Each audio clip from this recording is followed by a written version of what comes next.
So before I go ahead and install the inner fenders on these moto-built Highlines, I'm going to go ahead and install these Jeep cables from jeepcables.com, and I'll show you what all that is involved. So this is everything that I got for the TJ and a sick t-shirt. Everything on here is labeled exactly where it needs to go. So that makes things super simple. And this is really top quality cables here.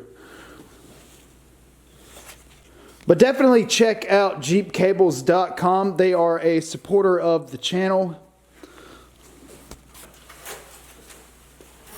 So in the kit, it comes with the new battery terminals. And you can see these are on their last legs right here. So obviously you're probably not going to have your inner fenders out, whereas I have mine out for these Highlines, and I want to get these cables replaced before I put the Highlines in. So my stuff's kind of all loose right now, but I'll kind of still go over everything with you. Before you start on anything that has to do with wires on a vehicle, always make sure you disconnect your battery.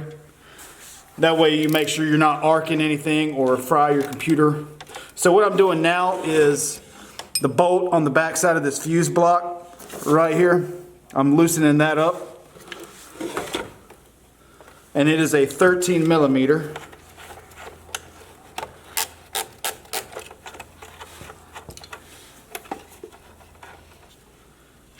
So as you can see, one of these goes to the fuse panel or the fuse block, and one of these goes to the terminal. So now I'm going to find the cable that simply says positive battery to the fuse panel here, and I'll be just putting this on.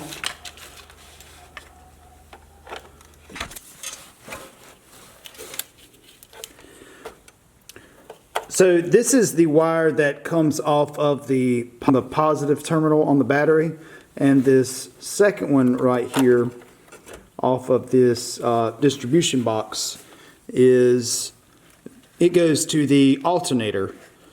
So we'll be replacing that wire also, because it looks like it's about had it. So what I'm going to do now is I'm going to pull back this factory weather stripping they got here, and I did have to cut mine because it was like dry rotted, but so I'm just going to pull this back. I'm probably not going to reuse it anyway. I'll just replace it. So now I have that wire loom out of the way, and now I can see all my wires. I probably could have took everything out as a whole, but I figured it'd be a little simpler explaining if everything was out of the wiring harness. So the first wire the next wire I'm going to take off is this alternator wire. And it is on the back of this alternator here, and that is a 10 millimeter bolt, or that's a 10 millimeter nut on the back of that I'll be taking off.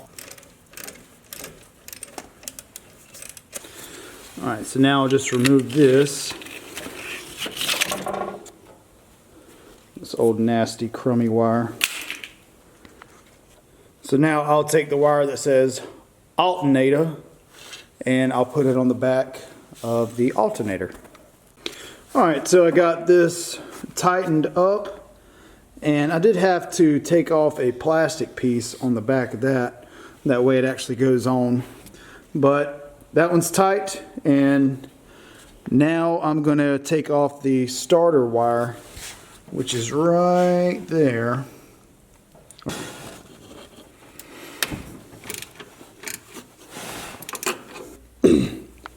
I got the starter wire, got it out.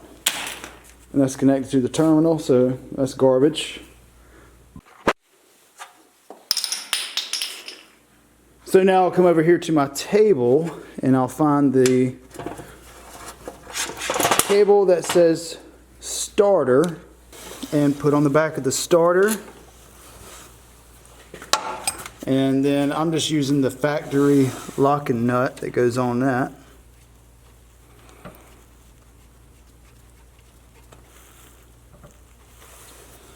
And that is a 13 millimeter.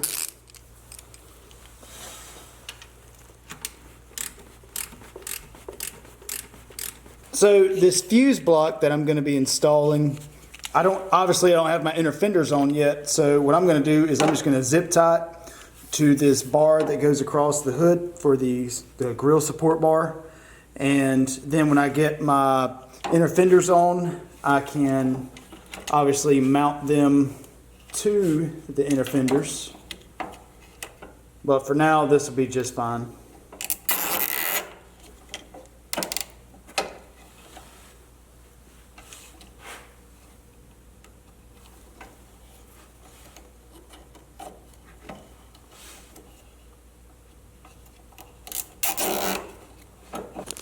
So in the kit, it does come with a 150 amp and a 200 amp. And I'm going to start off with this 150.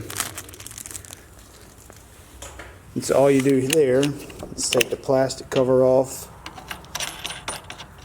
unscrew these, and there's 2 washers on here. So this goes in between the washer like that. So this one you don't have to take all the way off. Just drop that bad boy. So you can see this right here, the alternator wire. The end of this one says fuse. So obviously it goes on the end of this fuse. And then I'll put the lock washer and then the nut on. Just tighten that up for right now. These are 14 millimeter nuts. We've got that tightened up. I'm going to straighten it up just a little bit and get my cover on. Oh, that looks sick. So the next wire that I'm going to put on is the wire that has the PDC, the power distribution control, and the fuse right there. Just going to slide this locking washer off, put that on.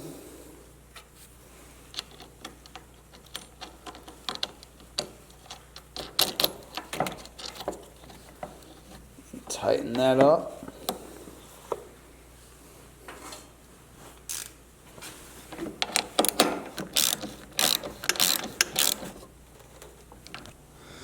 Alright, so I've got the alternator wire going through the fuse, going to this wire, which is going to the fuse block here. And so now I'm going to find the wire that says the battery positive to the control box and pop that on right here.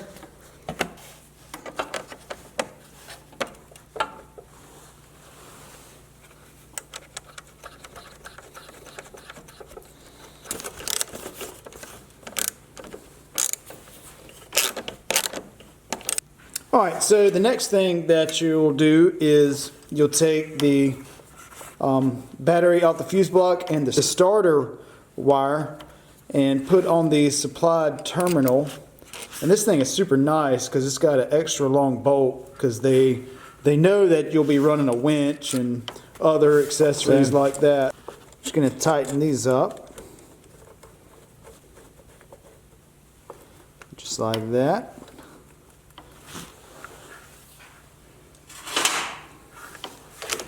So that is everything for the positive cables, and now we'll go to the grounds. So the first ground that I'm going to start with is this firewall ground, which is right there. And you can see it comes down, whoops, It's right here, and that's connected directly to the terminal. 15 millimeter that I'm taking off here. So the next is the ground that's right there on the side of the motor. The ground wire on the motor is like impossible to get on camera apparently, but let's see what I can do. It's right here it's in between the oil and the transmission dipsticks on the automatic, but I'm gonna get that ground wire off.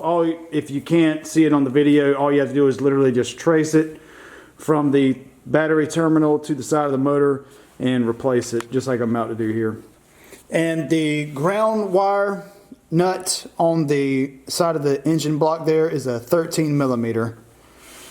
So I'm just gonna try to reach in there and break it loose. And disclaimer, there are some more wires coming off of this ground post on the side of the motor. So just make sure that you put those right back on and don't forget them, because it would be very simple, or it would be very easy to not realize that they had come off. So just kind of a heads up there. All right, so now I'll get this old ground wires out of the way. Garbage. So now I'm going to go to my table and grab my wire that says engine block and battery, and I'm going to put this on the side of the block there, and I'm going to double check that those wires, the previous wires, are on that post. So I'm going to feed this in this way and then run this back up. All right, I know you can't see in there, but it's tight. So the next wire that I'm going to find is the firewall and the negative battery cable. And I'm going to shoot this right up here, just like that. And I've got to find the bolt. Oh, here it is. So I've got the bolt, the factory bolt. I'm just going to run that in. So I'm going to do the same thing as I did for the positive side. Oops, it actually goes this way. I'm going to run this in just like that. And then I'm going to find the engine block ground and run it up just like that. Tighten it up. And if my battery was here, I would be ready to plop these on the battery, but I've got to work on getting these inner fenders first. All right, so it is a new night in the shop, and I was going to show you how I'm going to be getting the battery in, but I can't do it until I get the fender mounted up. So since I'm doing the high lines, this is the Moto-Built bracket that goes on the firewall, and it's what the battery sits on. So I was going to put that on, but I can't do it until I get the fender painted. And of course, I ordered the wrong paint, and so I'm having to wait for that to come in the mail. So that's kind of put me kind of far behind. But once I get the fender on, and I get this bracket on right here, I can put the inner fenders, and then I can finally finish up on the Jeep cables for the Jeep. But in the meantime, I haven't been wasting any time. I've been working on a few odd and ends. I did get the transfer case out. It's just the factory 231, and I believe we're going to be putting a slip yoke eliminator on that. For right now, we can't find really any transfer cases at a good deal or anything like that, and we're not really wanting to wait for an Atlas or anything, so we're just going to put a slip yoke, and then hopefully something will come along in the future. But while I was down here, turn my flashlight on, I discovered something that you don't really want to find. Get y'all in there. The flashlight makes it too bright, But you can see right here, so I have the body picked up right now. Now it's like a country boy body lift. But so what I did was I picked the body up after I took the body bolts out just to kind of get a better angle of it. This is after I've picked at it. It really wasn't that bad until I started picking at it. And the more I picked, the more I realized that we've got to fix this. So I'll show you right here. You can stick that. Ugh, I hate rust, but I love vehicles with rust. So we're going to be fixing that, and what I plan on doing is, oh gosh, sorry. So my plan is to start cutting right here, and because this is good metal and this is good metal. And so what I want to do is just maybe come back a 1/4 inch and cut with my angle grinder just to see what I can see in there. So let's start doing that.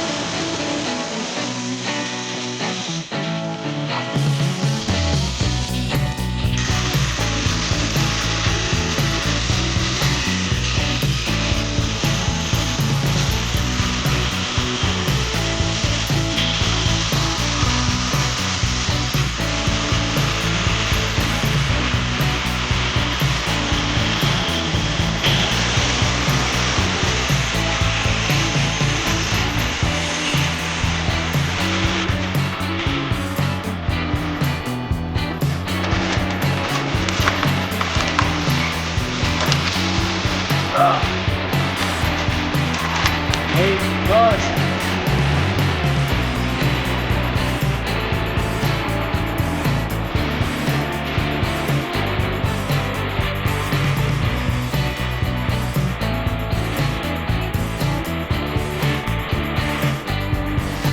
So that little couple of spots of rust has led to this.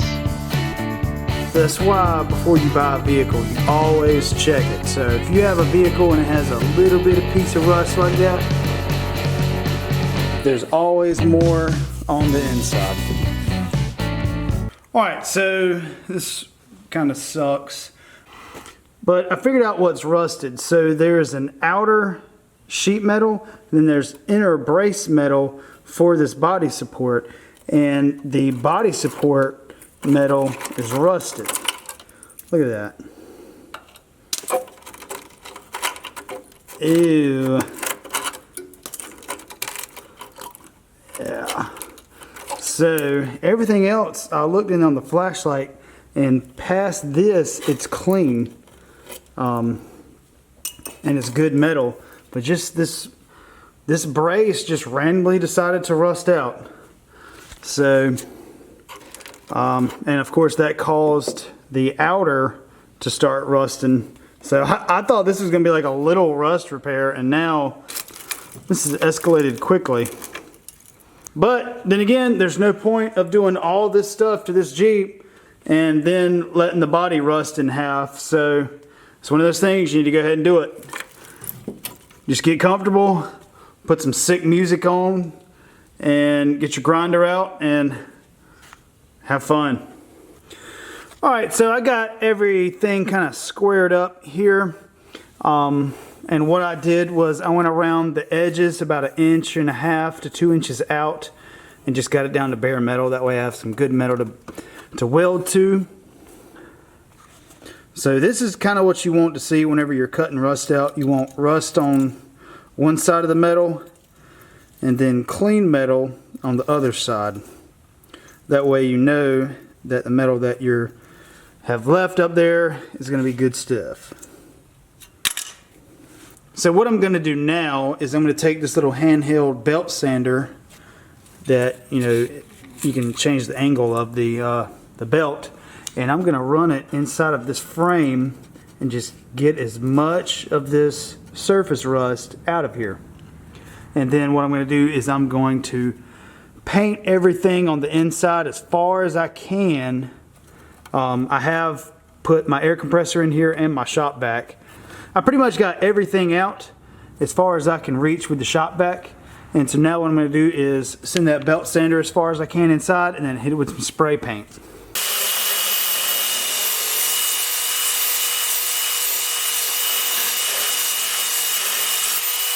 Sanded down very nicely.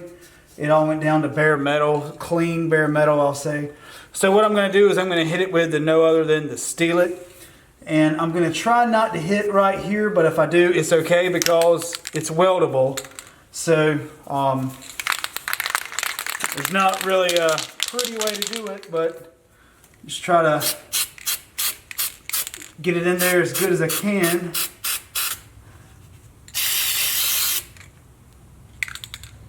That may have been too much. All right, that looks a lot better than that old nasty rust. But you can see right here, I've still got, good clean metal to weld to on both sides. So what I'm going to do next is actually figure out how to replicate this channel right here. So now that the paint is dry, what I did was I took some cardboard and I made a little template of exactly what I need to cut out that will be welded up to the body channel there. So I've replaced a body channel on a few of these TJs over the years, and this isn't the right way to do it, but it's worked in the past. So from the factory, this section right here with the hole is tapered in so that the body mount, whenever tightened up, it forms to the inside of this. What I do, like I said, it isn't the best way to do it, but it's just a lot easier than fabricating a tapered section right here, is I have extra TJ body mounts for the rear laying around, and these are a little bit shorter, and it's like the same exact height of that taper, and I bolt those on and go about my day. The Jeeps that I've did this to have not had any issues or anything like that, so that's what we're going to do to this one. Like I said, you don't have to do it at yours. It's kind of like one of those things, it's not dumb if it works, but I don't know. So what I'm going to be using is some 16 gauge steel that I had laying around the shop, and the only reason that I'm going with this is because I had it in the shop. It's about the same on the micrometer, the width of the body mount there. I'm going to lay this out flat and figure out exactly the length and the width of this, and then I'm going to get it cut out, and then I'm going to bend it and get it ready to go in the Jeep. Now that I have my template, I'm going to score this with an angle grinder and then bend it in the vise. That way I can get that perfect Jeep TJ body mount.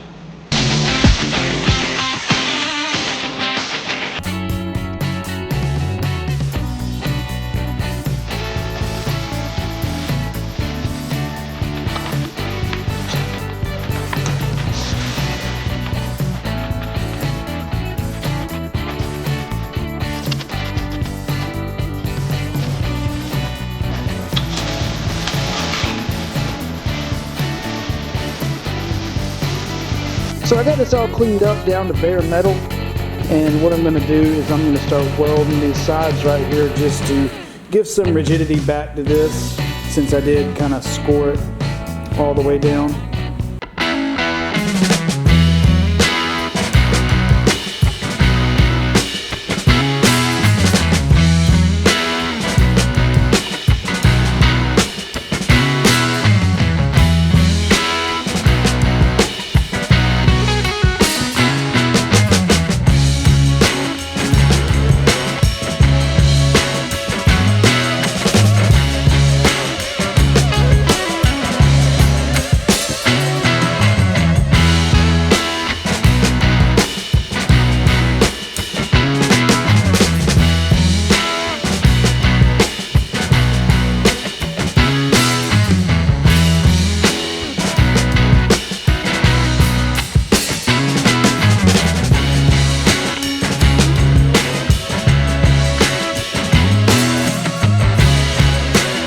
mocked up, and it's looking pretty good.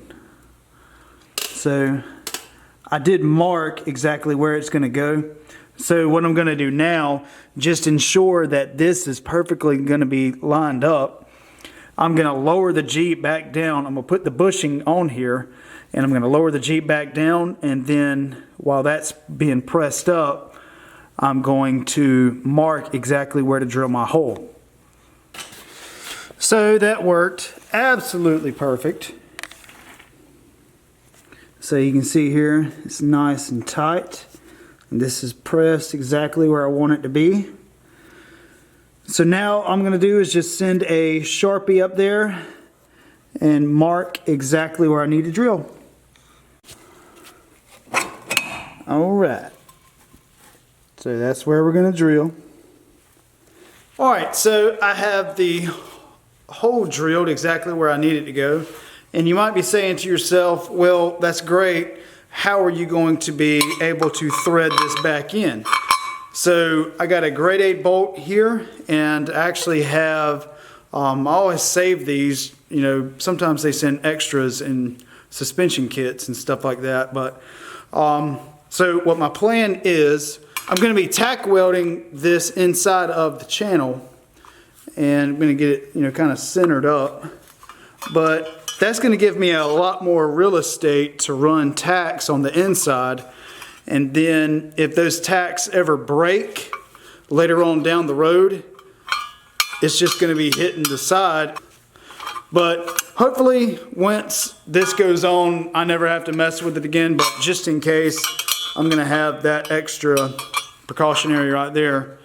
So what I'm going to do now is I'm going to tack this up, and then I'm going to paint everything with Steel It and let it dry overnight before I put it in the Jeep, because it would be completely pointless to put this in the Jeep after I tack weld it. I've seen a lot of people on YouTube doing rust repair. They'll do all this work and then weld it up inside of their Jeep, and then they leave all this raw metal. So in 2 or 3, 5, 10 years, something like that, they're going to have to be cutting that right back out again. So always paint everything. Never leave any raw metal. Even if it's going metal against metal and you're welding it, still paint it with steel.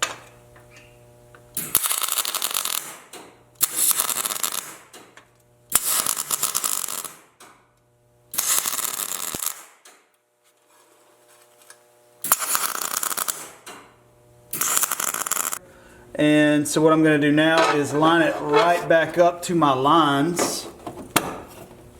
And what I'm going to do is I'm going to lower the Jeep down so that this is pressing against that. And I'm going to run a bolt in just to make sure that my bolt is lined up. And then I'm going to put some heavy tacks all around. And then, let's see, I need to get that trimmed off. And then what I'm going to do is pick it back up, and then I can fully weld all the way around. So you can see right here the bolt is loose, and that's what you want. You want it to be able to, you know, freely tighten it up. You want to be able to freely tighten and loosen this, you know, just reassuring you're not in a bind or anything. So what I'm going to do is just put some tacks on all 4 corners right here. That way it's kind of equally pulling. And then we'll pick everything back up and just do some, what I'm going to do is stitch welds. So this is thin metal, and I'm welding thin metal, and I don't want to, you know, heat it up. I don't want to heat it up too much in any one spot. So what I'll do is just kind of bounce around.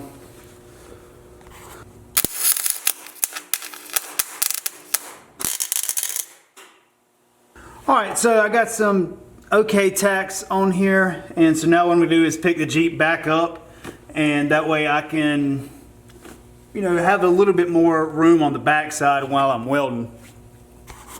So I got it all welded up. It did kind of take me a second to figure out exactly what temperature I needed the welder to. I'm still trying to figure out that Miller welder. I feel like it's too nice for me. I'm going to let this dry. I did paint it with some Steel It. So once that Steel It dries, I'm going to hit it with some of this seam sealer. This is what I used on the Chief here, and it is awesome. That stuff, you can hardly drill through it once it dries. So I'm gonna let that sit up a couple of hours, and then I'm gonna hit it with this, and then I'm gonna repaint it with some Steel-It. But anyway, we're getting there. So I've had time for the Steel-It to dry, and I went ahead and put some seam sealer on. And I didn't do the best job putting it on, but it'll work. It's definitely thick. So I'm gonna wait for that to dry. I'm gonna paint it with Steel-It. And while that is drying, I'm going to finish up putting on the fender right here. So check out how sick this paint is. This is the Steel-It Steel Gray, and it is awesome. So I'm gonna get this fender on and see what it looks like.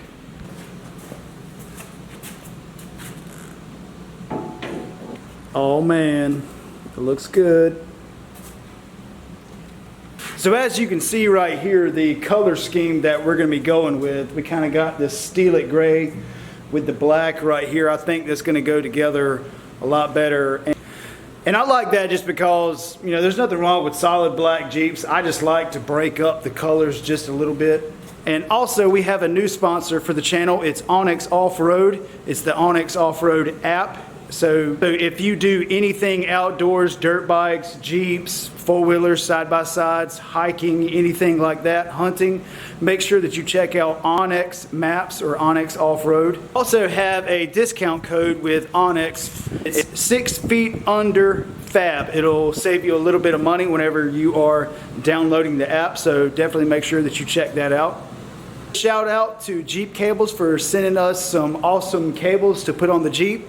We'll be finishing up that in the next video also. But anyway guys, to keep this video from going so crazy long, I'm probably gonna end it right here. I really appreciate y'all watching. There will be a part 3 coming out very soon.